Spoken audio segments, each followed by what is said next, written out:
My name is Juliet.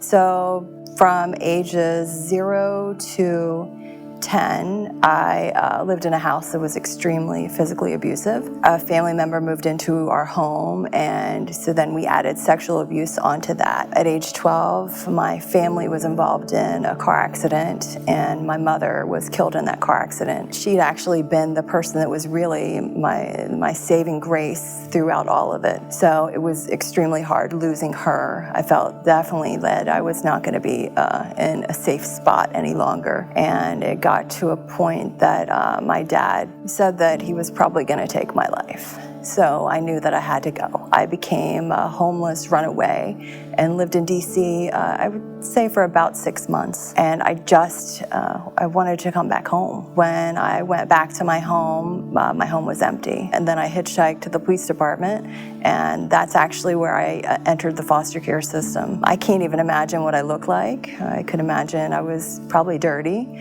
and pretty emotional, but that was the start. I was thankful for them. They actually said, here's some clothes. You need to take a shower. And I remember that in their bathroom, they had this poem called Footprints in the Sand. And I remember reading it and thinking, wow, wouldn't it be cool to have somebody carry you?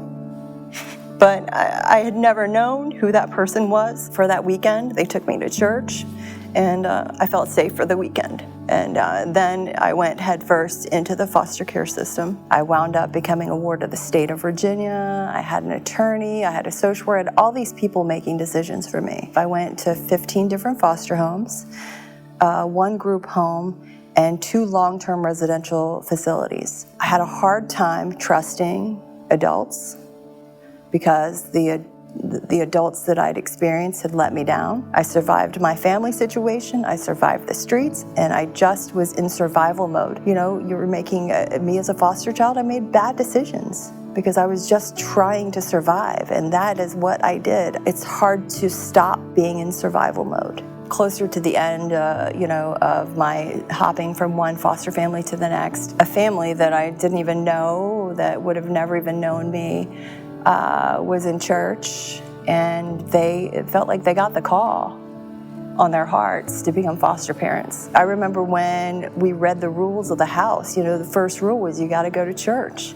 And I was like, what is this church you speak of? And it was a great church, and I remember learning that I wasn't alone. And I never understood what that meant, but as I continued to lean on them, they actually showed me that those times when my life as a young child it was just excruciatingly painful, that I wasn't there by myself.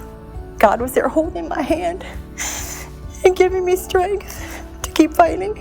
With their love and guidance and their constant prayer over my life, I definitely flourished. I needed to make my new life what I wanted it to be.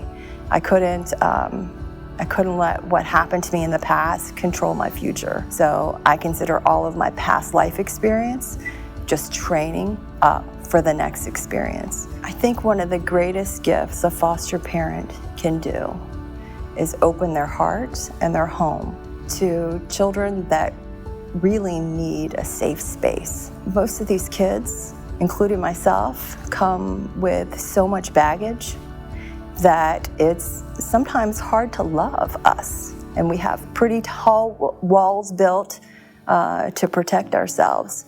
But if you add patience and love and grace into that mix, you could change the trajectory of a child's life. It happened to me, and I know it's happening, and it can happen and will continue to happen as long as we have foster parents, respite care providers that just are willing to step in and help.